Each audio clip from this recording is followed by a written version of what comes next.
দেশীয় সংস্কৃতি হিসাবে পহেলা বৈশাখ উদযাপনের শরীরী দৃষ্টিকোণ ব্যাখ্যা করবেন প্লিজ।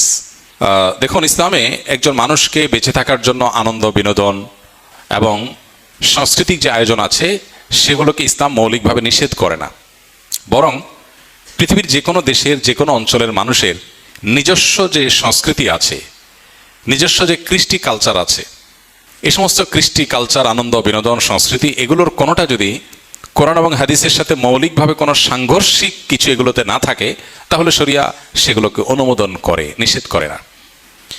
যেমন আমাদের নবী করিম সাল্লাল্লাহু আলাইহি সাল্লাম মক্কায় এবং মদিনায় তার এই উভয় জীবনে মক্কার এবং মদিনার মানুষদের আবহমান কাল থেকে চলে আসা অনেক কৃষ্টি কালচার আছে যেগুলোকে তিনি অস্বীকার করেননি, যেগুলোর সাথে কোরআন এবং হাদিসের কোনো সংঘর্ষ নেই।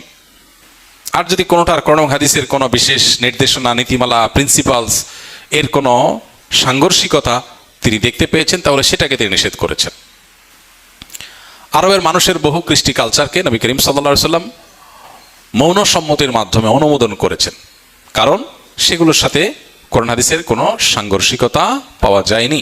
আমাদের দেশে এরকম অনেক কৃষ্টি কালচার গ্রাম বাংলায় ছিল, এখনো অনেকগুলো আছে। যেমন একটা অত্যন্ত পরিচিত উৎসব, একটা সংস্কৃতি আমাদের সমাজের গ্রাম বাংলার ছিল, সেটা হলো নবান্ন উৎসব।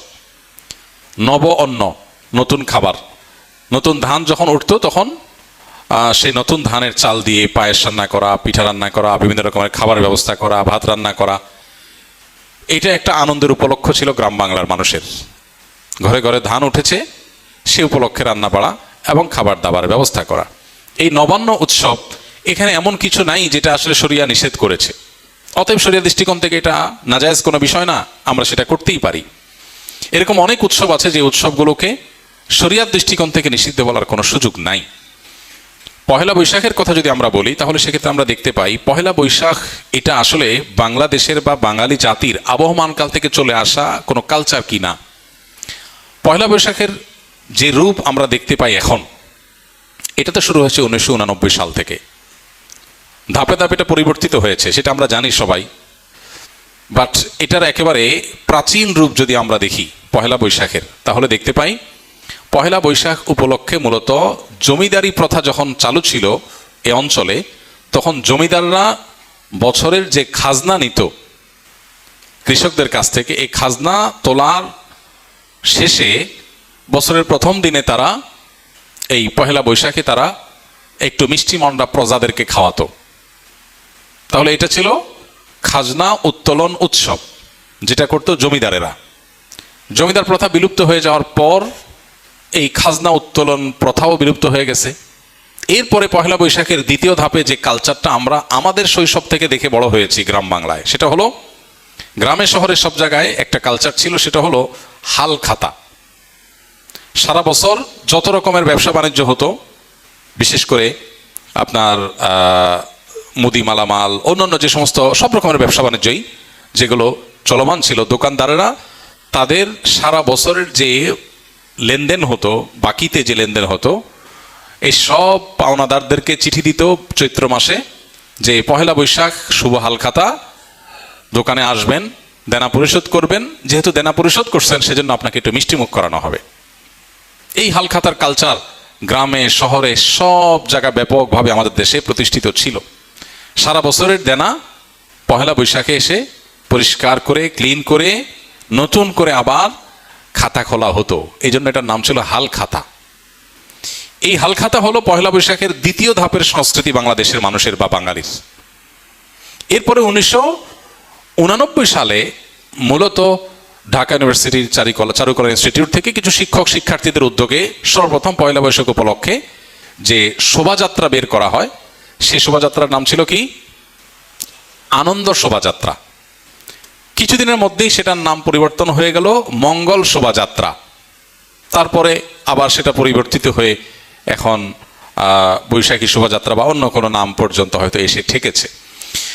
এই যে মঙ্গল শোভাযাত্রা, যেটি পহেলা বৈশাখ উপলক্ষে দীর্ঘ বেশ অনেক বছর যাবৎ খুব ঘটা করে প্রতিপালিত হয়েছে আমাদের সমাজে, এটা প্রথম কথা হলো বাংলাদেশের মানুষের বা বাঙালি জাতির আবহমান কাল থেকে চলে আসা কোনো কালচার না।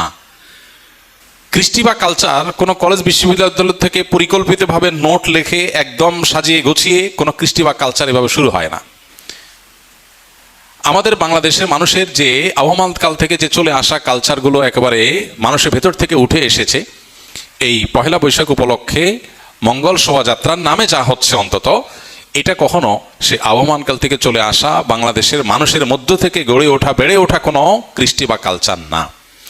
এটা হলো প্রথম কথা। দ্বিতীয় কথা হলো যে এই পহেলা বৈশাখের মঙ্গল শোভাযাত্রাকে ঘিরে যত আয়োজন হয়ে থাকে, বিশেষ করে মঙ্গল শোভাযাত্রা যে বিভিন্ন প্রাণীর মুখোশ এবং বিভিন্ন রকমের প্রাণীর ভাস্কর্য এটা নিয়ে যে র্যালি বের করা হয়ে থাকে, খুব সচেতনভাবে আপনি লক্ষ্য করলে দেখতে পাবেন এখানে পেঁচা, ইঁদুর, হাঁস, ময়ূর এমন কিছু প্রাণীর মুখোশ সেখানে খুবই পরিকল্পিতভাবে ব্যবহার করা হয়, প্রদর্শন করা হয়, যেগুলো একটা বিশেষ ধর্মের মানুষের ধর্মীয় বিশ্বাসের সাথে সংশ্লিষ্ট, যেগুলোর অনেকগুলোই হিন্দুদের বিভিন্ন দেবতার বাহন হিসাবে হিন্দু ধর্মে এটি প্রতিষ্ঠিত। এবং এই যে শোভাযাত্রা হয়ে থাকে, এই শোভাযাত্রার আয়োজক চারুকলা ইনস্টিটিউট সংশ্লিষ্ট শিক্ষকবৃন্দ, ব্যক্তিবর্গ বিভিন্ন সময়ে যে সমস্ত বক্তব্য পত্রপত্রিকা দিয়েছেন, আপনি এখনো গুগল করলে, অনলাইনে সার্চ করলে আপনি দেখতে পাবেন যে তারা স্পষ্ট করে বলেছেন মঙ্গল শোভাযাত্রাটা হলো মঙ্গলের উদ্দেশ্যে যাত্রা। মানে এই যাত্রা কেন হচ্ছে? যাতে করে মঙ্গল আসে। তো একজন ইমানদার তিনি মঙ্গল আসার জন্য দোয়া করবেন আল্লাহর কাছে, আর চেষ্টা করবেন, পরিশ্রম করবেন। প্রতিদিন প্রতি ওয়াক্ত নামাজে আল্লাহ আমাদেরকে মুয়াজ্জিনের মাধ্যমে ডাক দিচ্ছেন, হাইয়া আলাস সালাহ, হাইয়া আলাল ফালাহ, মঙ্গলের পথে আসো। প্রতিদিন 5 বার ডাকা হচ্ছে সালাতে আসার, আল্লাহর কাছ থেকে দোয়া করে, প্রার্থনা করে মঙ্গল চাওয়ার নির্দেশ আমাদেরকে দেওয়া হচ্ছে। সেখানে এই বিশেষ প্রাণীর মুখোশ এটা ধারণ করার, র্যালিতে নিয়ে বের করার মধ্য দিয়ে মঙ্গল আসতে পারে বা মঙ্গল এভাবে আহ্বান করে মঙ্গল আনা যেতে পারে, এরকম বিশ্বাস করা ঈমানের সাথে অসঙ্গতিপূর্ণ। ঠিক সে একইভাবে ঈমান এবং ইসলামের দৃষ্টিকোণ থেকে আমরা দেখি আল্লাহ রাব্বুল আলামিন পাপিষ্ঠদেরকে কিয়ামতের শাস্তি দিবেন জাহান্নামের আগুন দ্বারা। এটা শাস্তির মাধ্যম। অগ্নি স্নানে সূচি হোক ধরা, এই বিষয়গুলোকে সামনে রাখলে স্পষ্ট হয় যে এটা আসলে মুসলমানদের উপর চাপিয়ে দেওয়া একটা সংস্কৃতি, যেটা মূলত অনেক ক্ষেত্রে হিন্দু ধর্মের মানুষদের সংস্কৃতি, সেটা মুসলমানদের উপরে চাপিয়ে দেওয়া হচ্ছে। পহেলা বৈশাখকে ঘিরে, মঙ্গল শোভাযাত্রাকে ঘিরে যে কালচার, যে কৃষ্টি আমাদের সমাজে আজ পরিচিতি লাভ করেছে, যেটা আমরা মঙ্গল শোভাযাত্রা দেখতে পাই, এইটাতে আপনি যে সমস্ত উপাদান দেখতে পাবেন, এগুলো মূলত একটা বিশেষ ধর্মের মানুষের ধর্মীয় বিষয় আশয়, সেগুলোকে বাঙালি সংস্কৃতির নামে আমাদের সমাজে গেলানো হচ্ছে। খুবই দুর্ভাগ্যজনক বাস্তবতা। নবীজি বলেছেন, মান তাশাব্বাহা বিকওমিন ফাহুয়া মিনহুম, যে ব্যক্তি কোনো জাতির সাথে সাদৃশ্য গ্রহণ করবে সে তাদের অন্তর্ভুক্ত হয়ে যাবে। অতএব এরপরও যদি কোনো মানুষ, কোনো মুসলমান যদি বিভ্রান্তিতে থাকেন, তাহলে তাকে আল্লাহর উপর ন্যস্ত করা ছাড়া আর কিচ্ছু করার নেই। আমাদের দায়িত্বশীল ব্যক্তিগণের প্রতি আমাদের উদাত্ত আহ্বান থাকবে, তারা অবশ্যই আমাদের দেশের সংস্কৃতিকে ধারণ করবেন, সেটার প্রচার করবেন, আমরা সেটা ধারণ করব, প্রচার করব। কিন্তু আরোপিত দেশের সংস্কৃতির নামে আরোপিত ভিন্ন ধর্মের বিশ্বাস, চিন্তা, চেতনা, কৃষ্টি, কালচারকে মুসলমানদের মধ্যে গেলাবার চেষ্টা, এটা খুবই দুর্ভাগ্যজনক একটা বিষয়। এটা বন্ধ হওয়া উচিত এবং এটার ব্যাপারে আমাদের সচেতন হওয়া উচিত। আল্লাহ আমাদের সচেতন থাকার তৌফিক দান করুন। আসসালামু আলাইকুম ভাই, আমাদের ভিডিওতে একটি লাইক দিবেন, চ্যানেলটি সাবস্ক্রাইব করবেন, বেল আইকনটি বাজিয়ে দিবেন। অসংখ্য ধন্যবাদ আপনাকে।